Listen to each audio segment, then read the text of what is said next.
Boa noite, irmãos. Estamos aqui mais uma quarta-feira para louvar e engrandecer o nome do Senhor.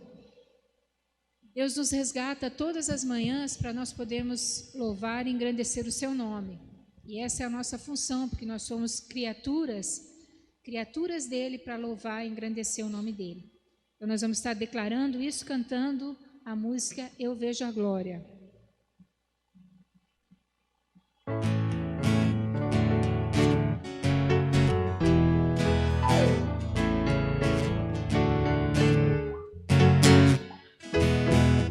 Eu vejo a glória do Senhor hoje aqui, a sua mão, seu poder sobre mim, os céus abertos hoje eu vou contemplar, o amor descer neste lugar.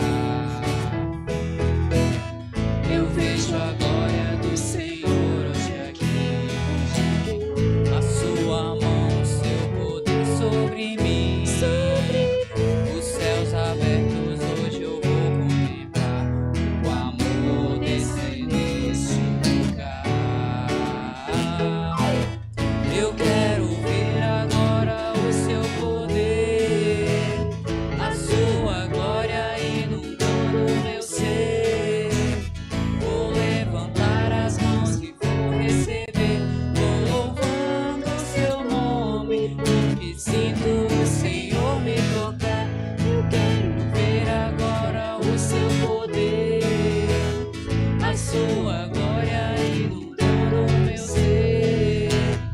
Vou levantar as mãos que vou receber, vou louvando o seu nome, porque sinto o Senhor me tocar. Pararo,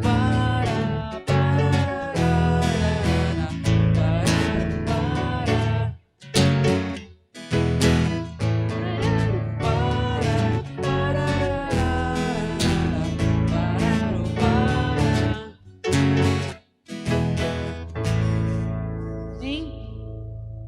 Nosso Deus, a gente vê a glória do Senhor todos os dias, porque você está aqui essa noite, você tem essa oportunidade de poder estar aqui, você teve a oportunidade de ver seus familiares, você teve a oportunidade de estar caminhando, estar andando, e estar engrandecendo e respirando, louvando o nome do Senhor.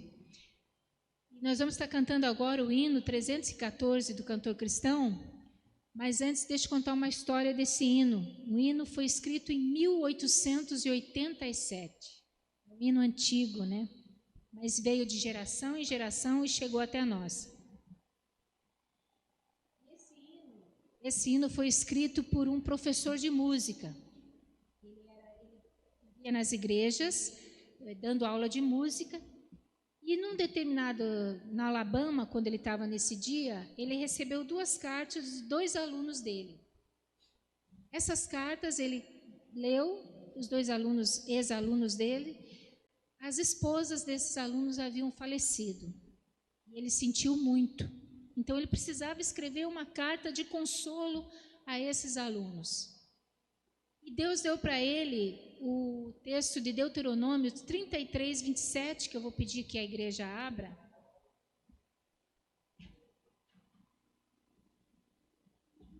Deuteronômios 33, 27, que diz assim: o Deus eterno é o nosso protetor.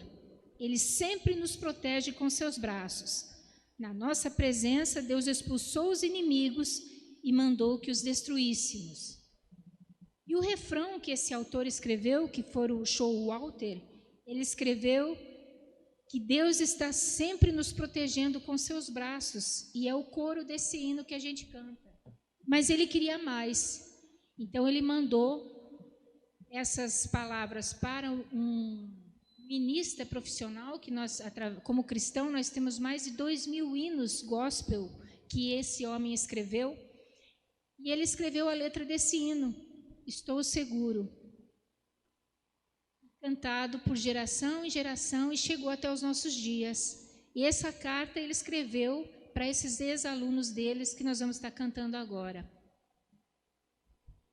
Nós estamos nos braços do Pai e isso é uma promessa do Senhor. Que consolação tem meu coração descansando no poder de Deus.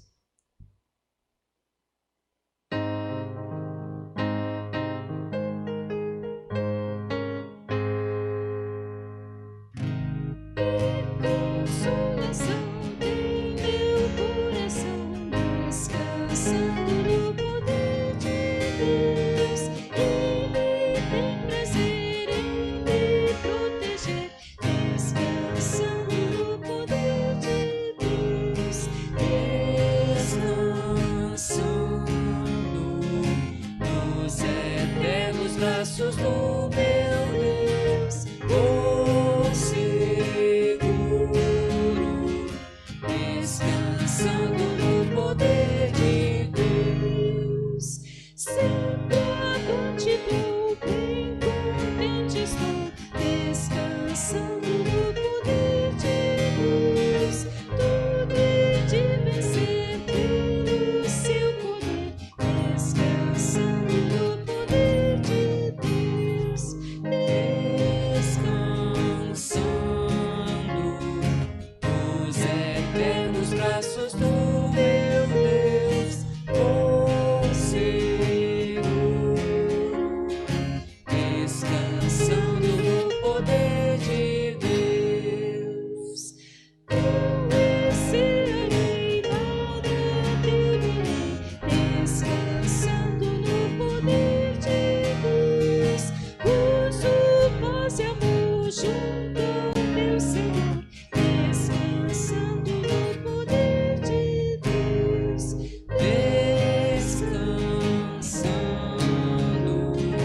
nos eternos braços do meu Deus, vou seguro,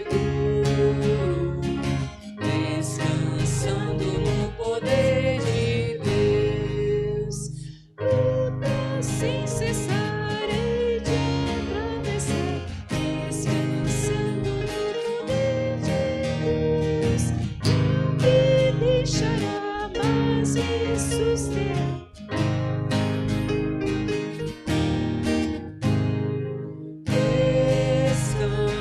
Descansando nos eternos braços do meu Deus, vou seguro, descansando no poder de Deus. Que consolação, né? Poder receber um incentivo desse, numa carta desse professor para os seus alunos, e uma música que chegou à nossa época, né? E é passado de geração em geração, vão passando para os nossos filhos, e assim a gente vai, essa riqueza do hino do cantor cristão.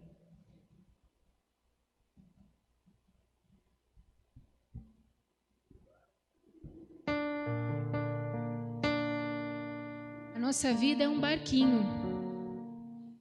Quando criança, eu cantava a música Meu barco é pequeno e grande é o mar, mas Jesus segura a minha mão. Meus filhos aprenderam essa música e hoje nós temos uma música que fala do barco, e a nossa vida ela nem sempre está no mar calmo, às vezes pode ter tempestades, mas Deus está no controle, porque Ele é Ele que dirige o barco. Você crê nisso? Amém. Amém, né, irmãos? Então vamos estar declarando.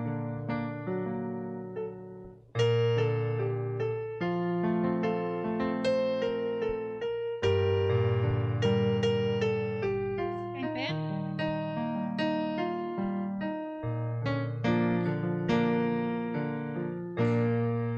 O vento balançou Meu barco em alto mar, o medo me cercou e quis me afogar, mas então eu clamei ao Filho de Davi, Ele me escutou, por isso estou aqui.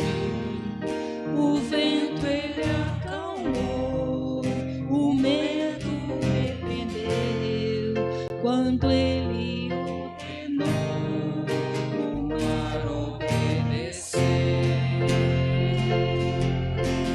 Você diz: não temo mais o mar, pois firme está minha fé.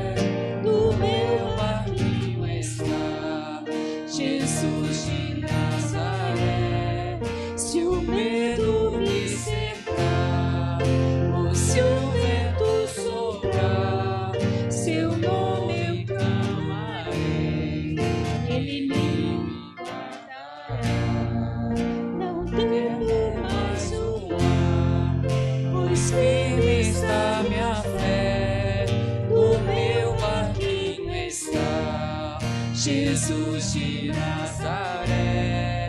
Se o medo me cercar, ou se o vento soprar, seu nome clamarei, ele me socorrerá. Você crê assim? O vento balançou meu barco em alto mar, o medo me secou e quis me afogar, mas então eu clamei ao Filho de Davi, ele me escutou, por isso estou aqui. O vento ele acalmou, o medo repreendeu, quando ele ordenou o mar obedecer. Não temo mais o mar, pois firme está minha fé, no meu barquinho está Jesus de Nazaré. Se o medo me cercar, ou se o vento soprar, seu nome eu clamarei, ele me guardará. Não temo mais o mar, pois firme está minha fé, no meu barquinho está Jesus de Nazaré. Se o medo me cercar, ou se o vento soprar, seu nome eu clamarei, ele me socorrerá. Essa é uma oração cantada, que realmente é uma promessa do Senhor que Ele nos garante na palavra dEle, que o servo do Senhor, o justo, ele vive pela fé. Ele não vive pelo que ele está vendo, porque o que está vendo, às vezes, nos afeta. Ele vive com o olhar da fé. Então, que a igreja possa estar cantando bem forte, como uma promessa cantada, cada vez que a minha fé é provada. Deus me dá a chance de crescer mais e mais.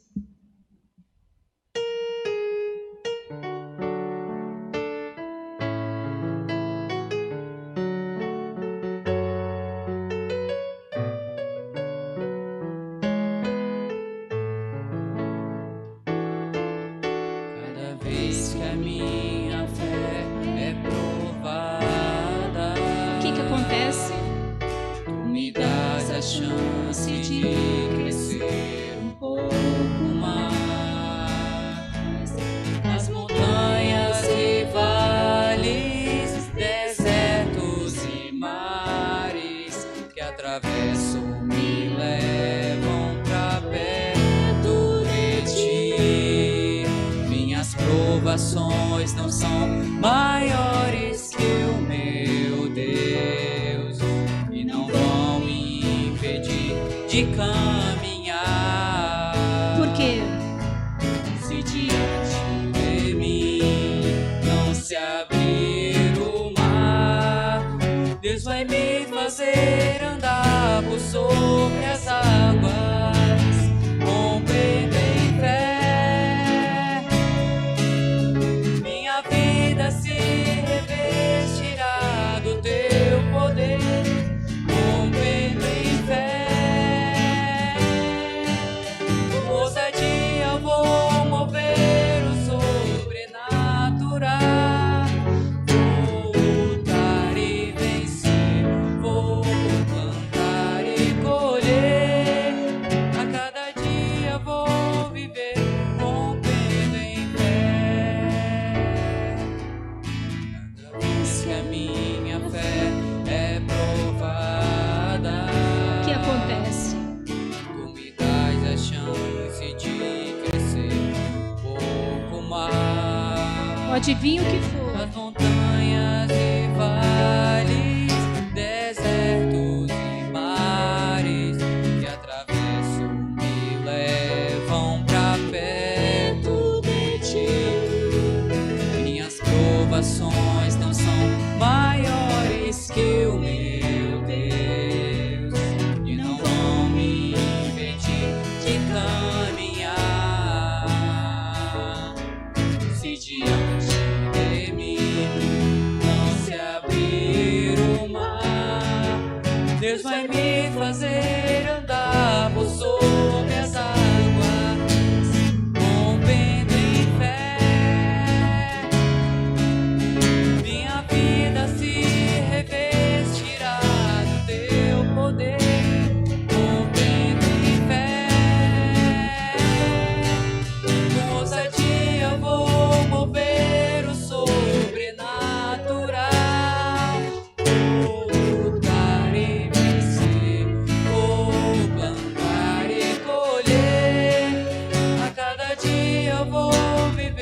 ela se revestirá do teu Você está cantando uma poder, promessa. rompendo em fé.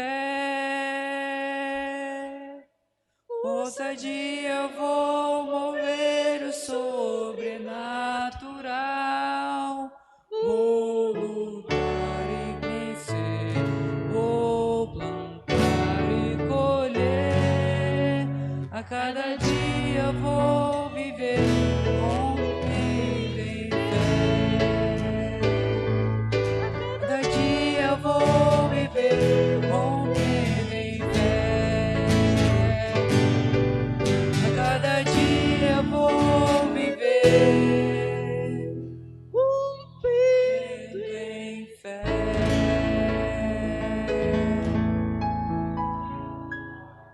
Amém, Deus. Glórias a Deus por isso. Que assim seja a nossa vida, a cada dia rompendo em fé. E Deus se agrada de pessoas ousadas.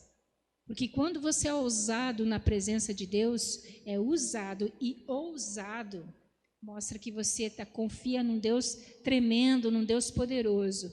E vale a pena, viu, irmãos? Convido o irmão Charles a vir aqui à frente. O irmão Charles, esse tem história para contar. Pode sentar, igreja. Um homem ousado na presença de Deus e usado na presença de Deus.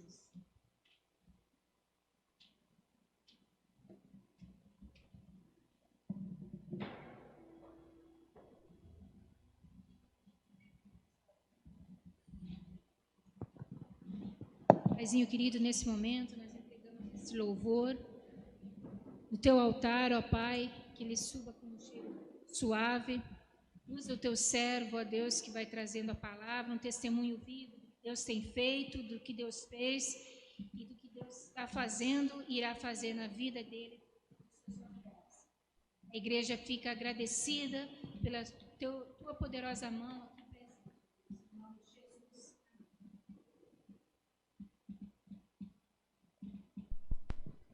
Som.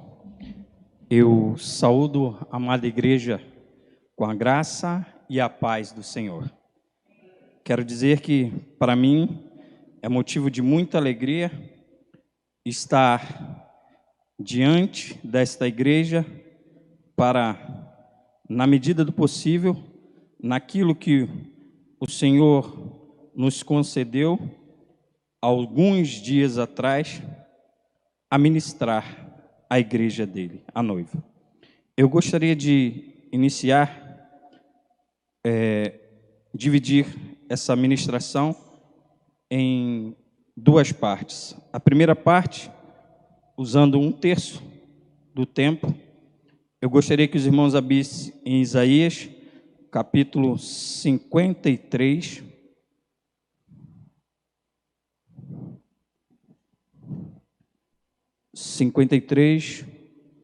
e o verso 4.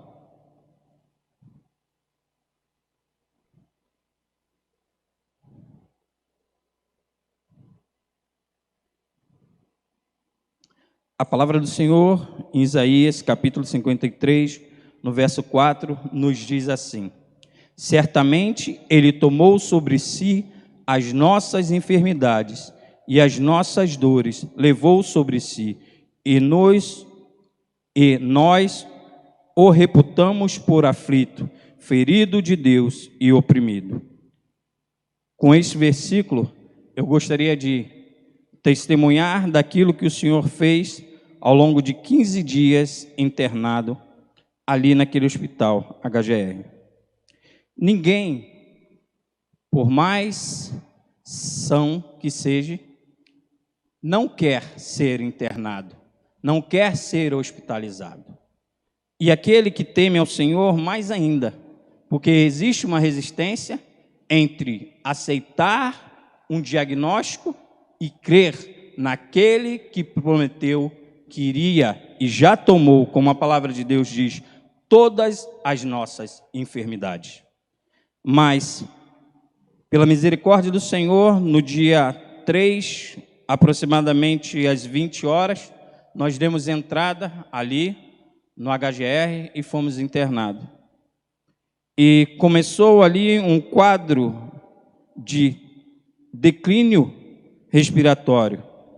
Mas ainda assim, naquela primeira noite, o Senhor nos surpreendeu com um jovem que estava ao meu lado, que nós conseguimos, pela misericórdia de Deus, começar um diálogo, e nesse diálogo o Senhor fez com que ele aceitasse a Jesus Cristo.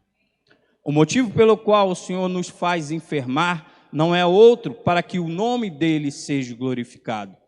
Porque de forma que, desde a primeira noite até a quinta noite, onde nós podemos ter uma aproximação e falar e ver a ação contrária à vontade de Deus, tanto a vida daquele jovem quanto a minha vida. Nós estávamos em uma batalha não só do corpo contra esse famigerado vírus, mas estávamos numa batalha espiritual. Porque a palavra de Deus nos diz que a nossa luta não é contra a carne, nem contra o sangue, mas contra os principados e potestades. E ali, todo momento, alguém era usado contrário à vontade de Deus. E, pela misericórdia do Senhor, na sexta-feira, nosso quadro evoluiu, né, de forma a declinar mais ainda, e nós fomos internados na UTI. E ali passamos também um período de 7 dias. E nesses 7 dias, irmãos, eu não desejo a ninguém, porque ali eu entendi o que o nosso amado irmão Charles, que já dorme no Senhor, sentiu, e também eu vi que aquele ambiente era mais pesado do que a primeira enfermaria que eu estava.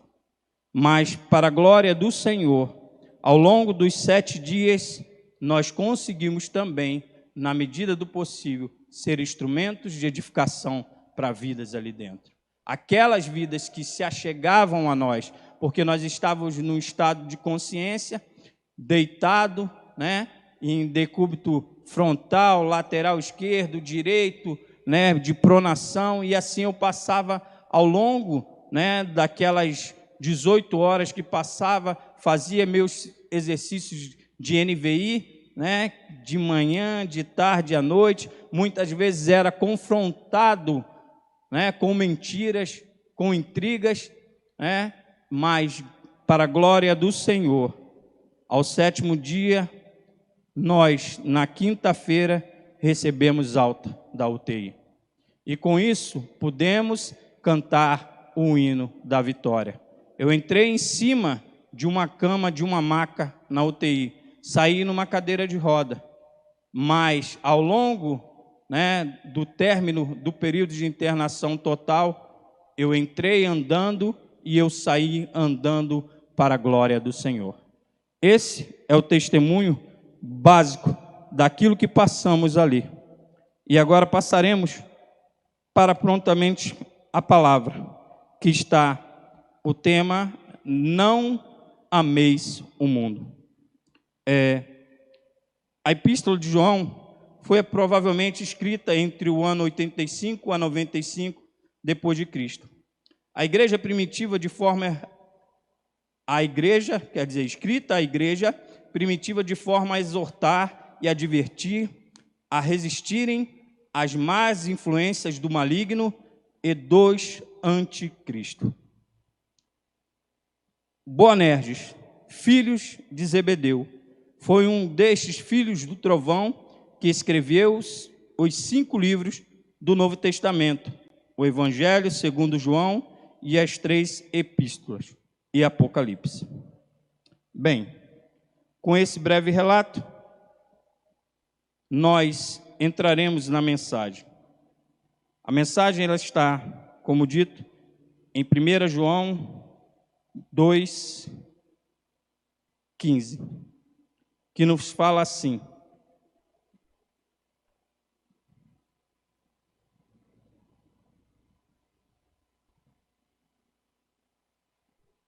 Não ameis o mundo, nem o que nela há. Se alguém amar o mundo, o amor do Pai não está nele. Pois tudo o que há no mundo, a cobiça da carne, a cobiça dos olhos e a ostentação dos bens, não provém do Pai, mas do mundo. O mundo e sua cobiça passam, mas aquele que faz a vontade de Deus permanece para sempre. Irmãos, em contrapartida, nós temos um outro mandamento que João escreveu no seu evangelho, em João 3, 16 e 17, que é o contraponto. Deus amou o mundo de tal maneira. Porque Deus amou o mundo de tal maneira que deu o seu Filho unigênito, para que todo aquele que nele crê não pereça, mas tenha a vida eterna. Porque Deus enviou o seu Filho ao mundo, não para que condenasse o mundo, mas para que o mundo fosse salvo por ele. Irmãos, para que entendamos se devemos amar o mundo ou não devemos amar o mundo, nós devemos entender um princípio que é o mundo. O mundo é definido, segundo as Escrituras, como o mundo, universo, criado no princípio, né? E no princípio criou Deus os céus e a terra. Está em Gênesis capítulo 1, 1. E do Senhor é a terra e a sua plenitude, o mundo e aqueles que nele habitam. E o segundo ponto de definição ao mundo está o mundo, as pessoas. Porque Deus amou o mundo de tal maneira que deu o seu Filho unigênito para que todo aquele que nele crê não pereça, mas tenha a vida eterna. Então, com esses dois pontos, nós temos definições distintas. Primeiro, o mundo, a criação e tudo que nele há. Segundo, as pessoas, a humanidade, o homem que Deus criou. E terceiro, nós temos a definição de o sistema rebelado contra Deus. E aí, a citação está em Tiago 4,4, que diz assim: adúlteros e adúlteras, não sabeis vós que a amizade do mundo é inimizade contra Deus? Portanto, qualquer que quiser ser amigo do mundo, constitui-se inimigo de Deus.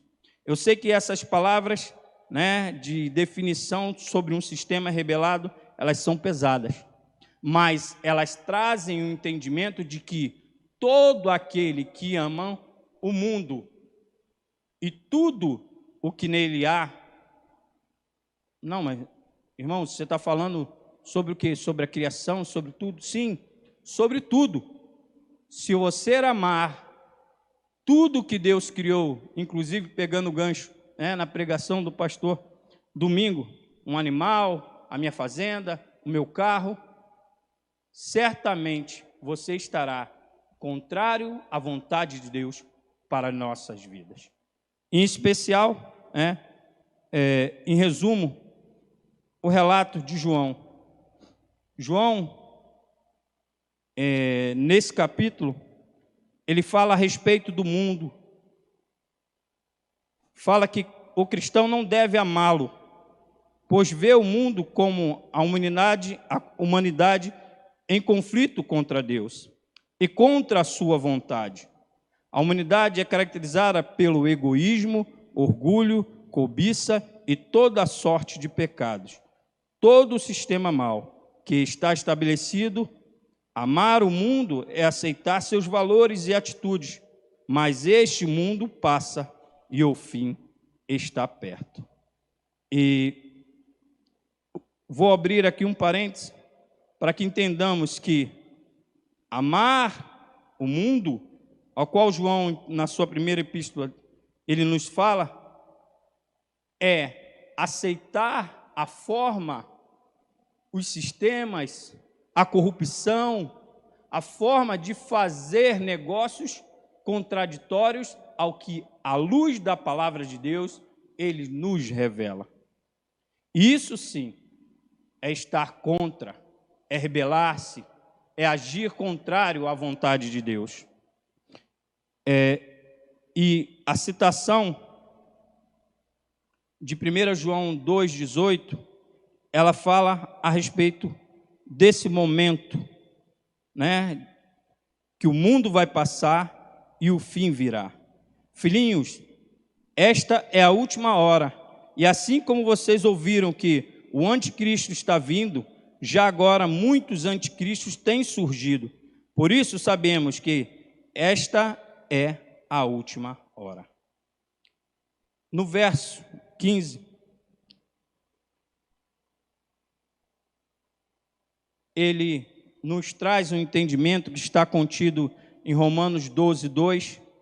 E não sedes conformados com este mundo, mas sedes transformados pela renovação do vosso entendimento, para que experimenteis qual seja a boa, agradável, perfeita vontade de Deus. Para que entendamos, né, o que ele quer dizer, ele também nos dá outra citação, em especial em Mateus 6:24, que diz aqui, sim, ninguém pode servir a dois senhores, porque há de odiar um e amar outro, ou se dedicar a um e a desprezar outro. Não podeis servir a Deus e a Mamon. Em Tiago 4:4, nós já lemos, né, que fala sobre qualquer que quiser amar o mundo, constituir-se-á inimigo de Deus. E aqui eu gostaria de abrir outro parênteses para entendimento do significado da cobiça da carne, da cobiça dos olhos e da cobiça e da ostentação de bens. O significado de cobiça é um substantivo feminino, desejo desmedido pelo poder, dinheiro, bens materiais, glórias e etc. Ambições. A cobiça pode acabar com algumas amizades e até mesmo com famílias inteiras e até mesmo com congregações e igrejas. O desejo ardente de possuir ou conseguir alguma coisa, desejo imoderado de bens, riquezas ou honras, ambições, avidez, concupiscência. E para complementar, a ganância. A ganância é um sentimento humano que se caracteriza pela vontade de possuir tudo que se admira, quer dizer, a concupiscência dos olhos. Eu vejo o meu irmão com um celular novo, eu já quero, eu cobiço, eu quero para mim. E muitas das vezes aquilo não me cabe, aquilo não vai servir de edificação para a minha vida. E muitas das vezes as pessoas ambicionam de tal forma que deixam de comer, deixam de fazer, né, coisas para alcançar aquele objetivo que está contrário à vontade de Deus. Porque essa concupiscência é a principal de acesso para que venhamos pecar. Porque a palavra de Deus nos diz que os olhos, eles são o quê? A janela da alma. E a partir do momento que nós cobiçamos os bens materiais, através de quê? Primeiro, da visão. Olha, aquele carro é top dos tops. Aquele celular, é o melhor. E aí começamos a desejar, primeiro, né, pela visão, depois com a intenção do coração, e aí começamos a sair de um princípio verdadeiro da vontade de Deus. Então, a ganância é um sentimento humano que se caracteriza pela vontade de possuir tudo aquilo que admira para si próprio. É a vontade exagerada de possuir qualquer coisa, ou desejo excessivo, ou direcionado principalmente à riqueza material nos dias de hoje pelo dinheiro. Eu gostaria de citar o exemplo de Davi. Davi e a janela da alma. Ele, através da sua sacada, ele olhou pela janela e cobiçou o que viu, a mulher de Urias. E ali foi a sua queda. Ali foi o início da sua derrota pessoal. Mas é bem lembrado que Davi, ele era um homem segundo o coração de Deus. Por quê? Porque ele se arrependia no momento em que reconhecia o seu pecado. Então, irmãos, que possamos verdadeiramente fechar os olhos da cobiça e da ganância e começarmos a olhar com verdadeiros olhos que o Senhor tem nos concedido. A visão espiritual, não a visão carnal. Esse mundo que nos rodeia, um dia perecerá. Um dia, todos os nossos bens não terão mais valor enquanto aqui estivermos. Porque a nossa ambição deve ser única, alcançarmos a estatura de varão perfeito e de que cidadãos do céu. Essa é a principal cobiça e ambição que devemos ter, porque certamente, se não estivermos voltados para o preço que foi pago na cruz do Calvário, certamente cairemos em contradição à vontade de Deus. O verso 16, ele fala também em Tiago, no verso 16, que diz assim: mas agora vos glorieis em vossas presunções, toda glória tal como esta é maligna. Mas agora vos glorieis em vossas presunções, toda a glória tal como esta é maligna. Quando falamos de presunções, falamos de arrogância, falamos de um outro sentimento em que nós, filhos de Deus, não devemos ter. A presunção, ela leva à queda, e a queda fatal.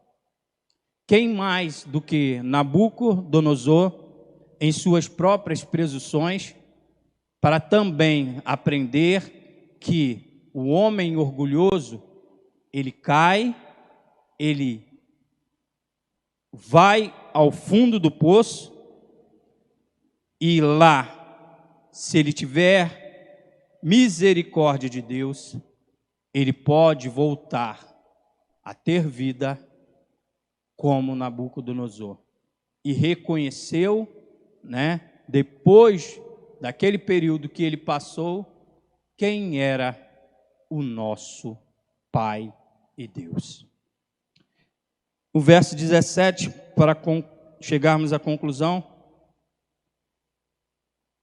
ele fala-nos também, Tiago 4,14, da seguinte forma: digo-vos que não sabeis o que acontecerá amanhã, porque é a vossa vida um vapor que aparece por um pouco e depois se desvanece.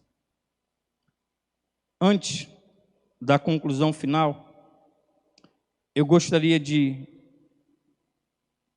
relatar algo desses 15 dias que ali passei hospitalizado. Em especial, em nenhum momento eu senti a ausência do Senhor. Mesmo quando as informações clínicas eram contrárias ao ponto de você pode não passar de hoje. Ele já morreu. Aquele que é fiel para cumprir as promessas que nos faz, Deus, Ele nunca nunca em nenhum segundo que ali estive, Ele me desamparou. O sentimento era como diz o Salmo 5, no verso 12. E como escudo o Senhor me protegia, e segundo a sua benevolência, Ele estava me guardando. Então, em momento algum, eu senti-me, porque eu creio na promessa que o Senhor fez a mim. E de maneira que eu gostaria de agradecer a Deus pela vida da minha mãe, que completa 70 anos hoje. E a Bíblia, ela fala de 70 anos como o fim de um ciclo e início de outro. E hoje se inicia na vida da minha mãe mais um ciclo, né, de final, digo, de início e final para aquilo que Deus quer fazer de forma plena na vida dela. Hoje, eu posso dizer, meu pai não terminou o primeiro ciclo. Ele ficou com 69 anos e aprove o Senhor colhê-lo. Mas a minha mãe, Deus permitiu terminar o primeiro ciclo de 70 anos e começar o segundo. E se ela seguir o exemplo da própria mãe, ela vai exceder aí os 90 e poucos ou 100 anos. E o desejo hoje pela manhã, foi dizer a ela que, assim como a águia, ela, quando fica cansada, já amadurecida pela experiência da vida, ela começa a voar solitária, sozinha, e vai ganhando altitude, aí depois ela encontra um pico bem alto, e ali ela se estabelece. E quando ela se estabelece, ela começa um processo de renovo. Um processo esse que ela começa com as quedas e arrancar as próprias penas, e depois começa a lixar o bico, já cansado, já cego, pelas marcas do tempo, e ela começa um processo de estar sozinha, solitária, mas saiba que depois de um período de declínio, ela é renovada. Então ela sai daquele momento, para que muitos pensam, ela vai morrer, ela sozinha lá não vai se alimentar, ela lá não vai ter nada, e aí ela passa aquele período e ela retorna renovada. Assim somos nós diante do Senhor.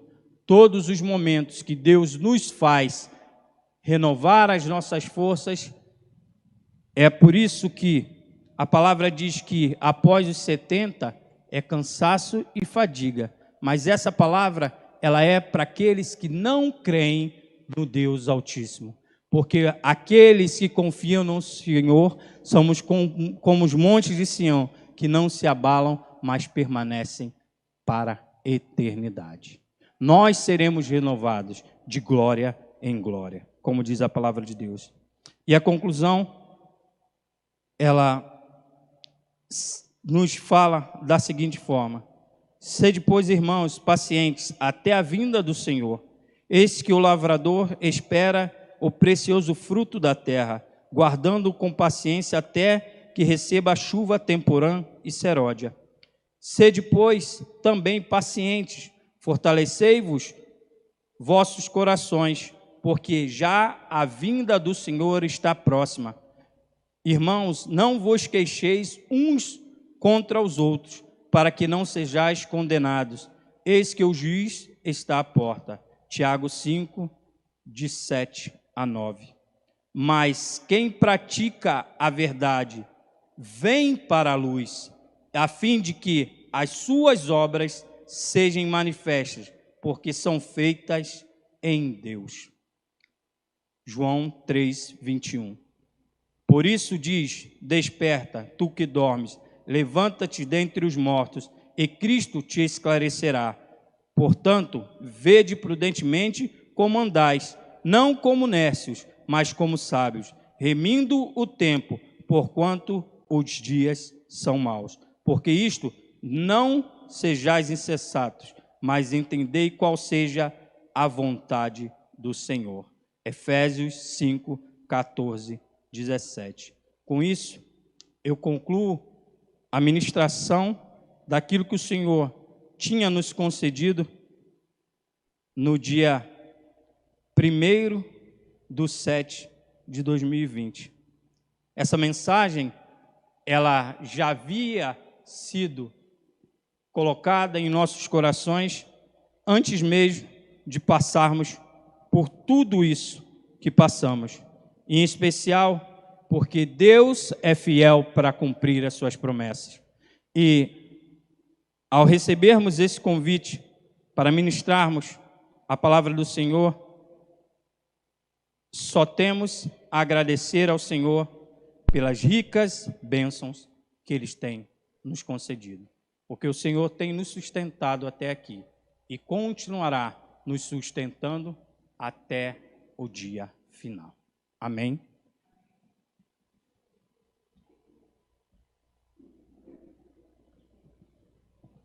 Amém.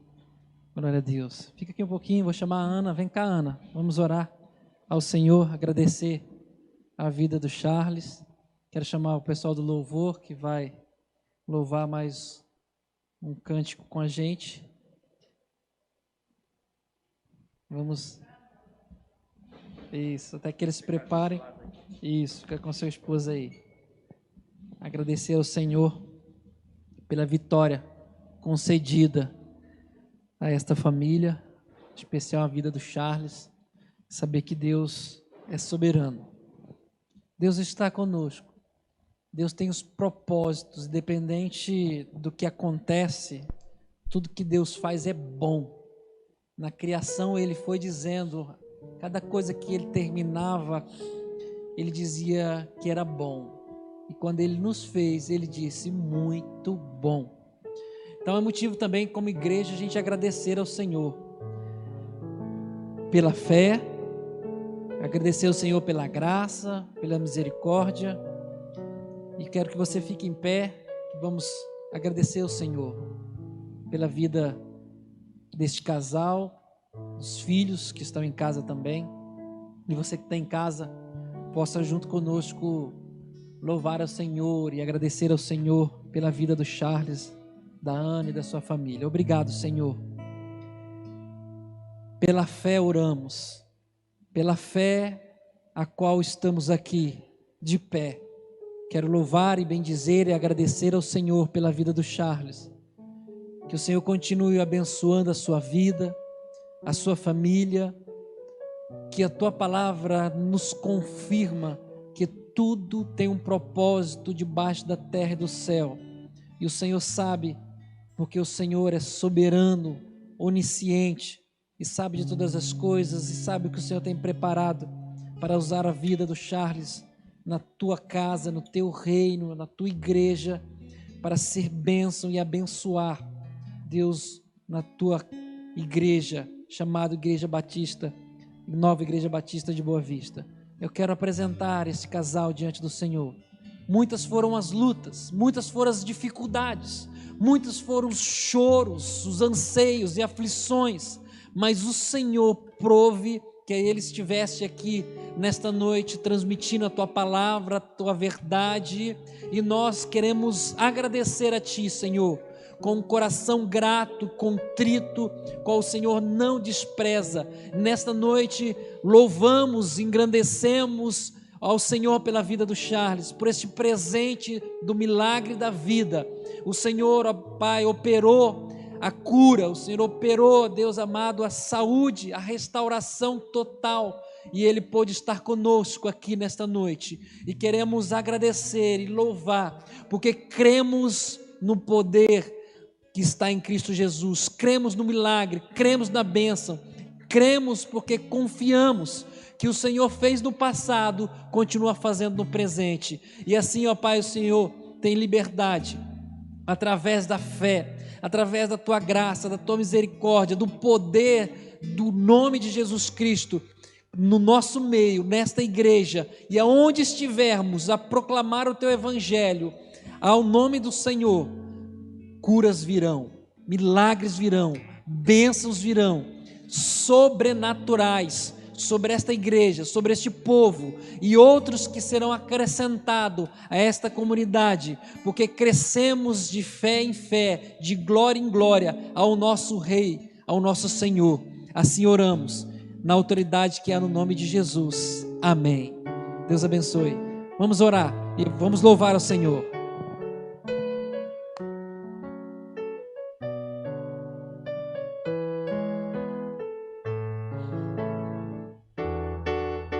Cada vez que a minha fé é provada,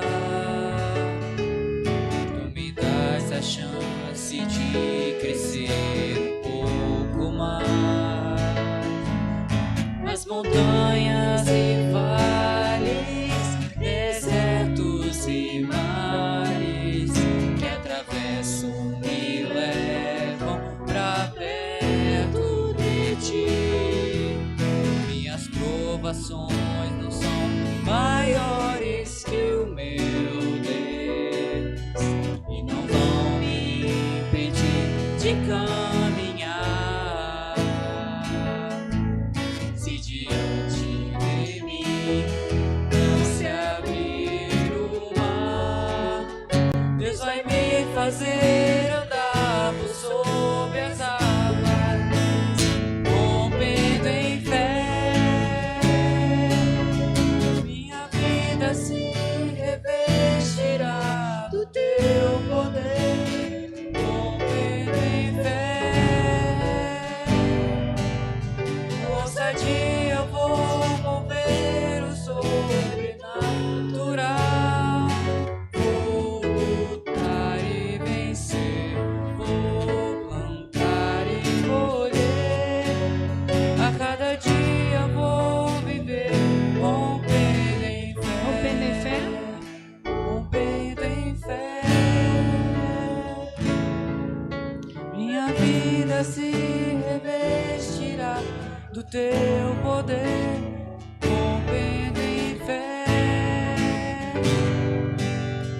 Com ousadia eu vou mover o sobrenatural, vou lutar e vencer, vou plantar e colher. A cada dia eu vou viver rompendo em fé. Cada dia eu vou viver rompendo em fé. A cada dia eu vou viver rompendo em fé.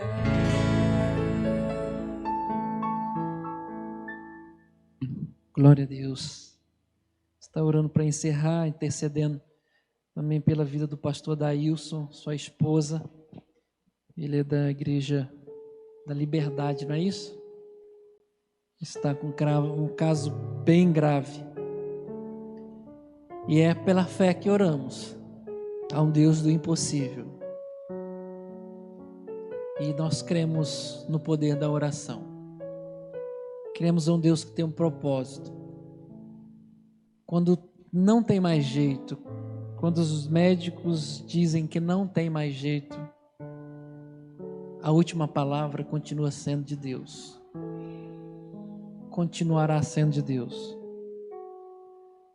Nós precisamos entender isso.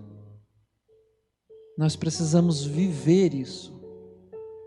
A oração de um justo tem muitos seus efeitos. Tiago vai dizer isso. Quando Pedro estava preso, a igreja orava sem cessar. E o Senhor o tirou de lá, porque o Senhor tinha um propósito na vida de Pedro. Paulo e Silas presos, eles oravam, eles adoravam, e ali aquelas cadeias foram totalmente rompidas. pelo poder da oração, da adoração, do louvor. E nós somos igreja. Tem mais alguém que você queira colocar diante do altar, na cruz do Senhor, que esteja enfermo? Você possa falar com Deus, colocar não só a vida do Adeilson, do pastor Adeilson, da sua esposa, da igreja, mas daquele parente, daquele amigo seu. Só o Senhor tem poder para curar. E nós vamos orar. Deus, somos pequenos, somos falhos, somos fracos, mas sozinhos, com o Senhor somos mais que vencedores. Na autoridade que há no nome de Jesus, nós queremos colocar a vida do pastor Adeilson na tua cruz, no teu altar. Mostre, Senhor, segundo as tuas escrituras, que nos ensina a orar pela fé, orarmos com convicção, sem duvidando, como Tiago vai dizer. Nós não duvidamos, nós cremos e nós oramos. Ó Pai, em nome de Jesus, ó Pai, que o Senhor aprove, atenda a oração da tua igreja. Não mandamos. Quem somos nós? Quem sou eu para mandar no Senhor? Mas o Senhor quem nos ensina, é o Senhor que nos instrui a orar pela fé, crendo, e assim nós vamos receber. E por isso, ó Senhor, nós oramos pela cura, pela restauração. Nós oramos neste momento que as tuas mãos poderosas vão, Senhor amado, sobre a vida do teu servo e restaure a sua saúde, restaure a sua vida, que toda manifestação que não provém de ti, ó Pai, toda morte, que ela seja, ó Pai amado, pela autoridade do nome de Jesus, reavivada, que a morte saia e volte à vida, que volte, Deus amado, o teu sopro de vida, o teu fôlego, possa, ó Pai amado, na vida do teu servo, na vida daquele que está, ó Pai, acamado, na vida daquele que os médicos disseram não tem mais jeito, não tem mais solução, agora é só esperar a vir ao sepultamento. Mas mesmo 4 dias que Lázaro havia sido sepultado, morto, o Senhor disse: eu sou a vida, eu sou a ressurreição, e quem crê em mim, ainda que esteja morto, viverá. Os médicos, Senhor, pode ter dado os diagnósticos, mas é o Senhor quem dá a última palavra, é o Senhor quem tem o poder genuíno para restaurar aquilo que foi perdido. A esperança, sim, quem crê em Cristo Jesus. Por isso, ó Pai, nós continuaremos crendo, mesmo que a esperança humana se vá, mesmo que as consequências diante do médico dizem que não tem mais jeito, nós cremos na única verdadeira esperança, Cristo Jesus. Pai, nós somos dependentes de Ti, nós somos, ó Pai, filhos do Senhor, nós somos servos do Senhor. Por isso, ó Pai, nós cremos que o Senhor está ouvindo a oração da igreja, e que todos, ó Pai, entendam e reconheçam que é o Senhor quem faz milagre, e que o Senhor coloque no coração das pessoas agradecer ao Senhor, não quem fez a oração, mas quem escutou a oração, e o Senhor está escutando a nossa oração. Os filhos ouvem o chamado do pastor, as ovelhas ouvem. Fala conosco, Senhor, fala com teu povo, ensina a tua igreja, nos ensina a orar como a tua palavra diz, que não sabemos orar como convém ao Espírito, nos ensina.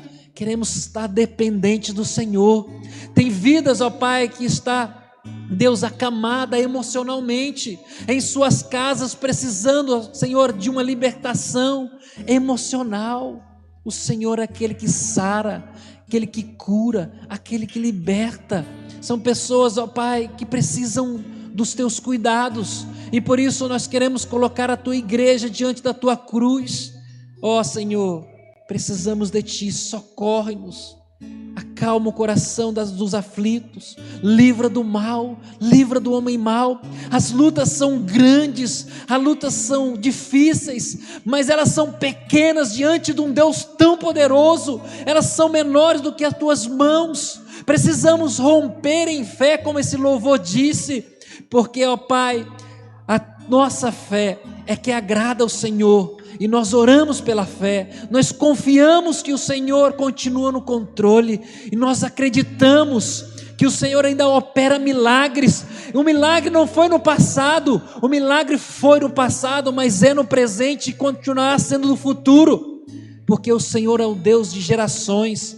A tua palavra diz que o Senhor é aquele que há, aquele que é e aquele que há de vir.